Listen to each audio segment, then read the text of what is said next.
Mahmoud visited his son's house yesterday. Mahmud aka kecha o'g'lining uyiga bordi. Mahmud aka kecha o'g'lining uyiga bordi. Mahmud aka kecha o'g'lining uyiga bordi.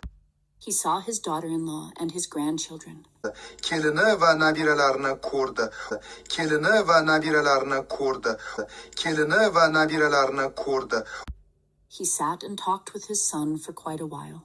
O'g'li bilan ancha gaplashib o'tirdik. O'g'li bilan ancha gaplashib o'tirdik. O'g'li bilan ancha gaplashib o'tirdik. For dinner, his daughter-in-law prepared delicious pilaf.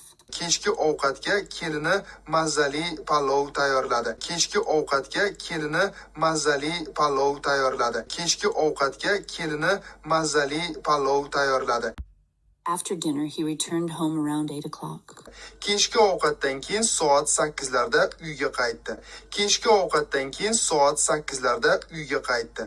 Kechki ovqatdan keyin soat 8larda uyga qaytdi. Karim and his grandson Sardar went to Chorsu market yesterday. Karim aka va uning nabirasi Sardor kecha Chorsu bozoriga borishdi.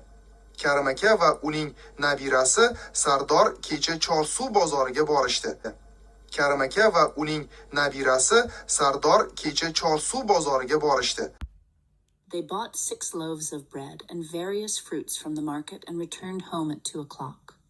Bozordan 6 ta non, har xil mevalar sotib olishdi va soat 2 da uyga qaytishdi. Bozordan 6 ta non, har xil mevalar sotib olishdi va soat 2 da uyga qaytishdi. Bozordan 6 ta non, har xil mevalar sotib olishdi va soat 2 da uyga qaytishdi. Mahmud aka kecha o'g'lining uyiga bordi.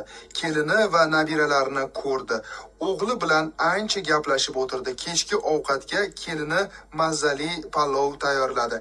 Kechki ovqatdan keyin soat 8larda uyga qaytdi.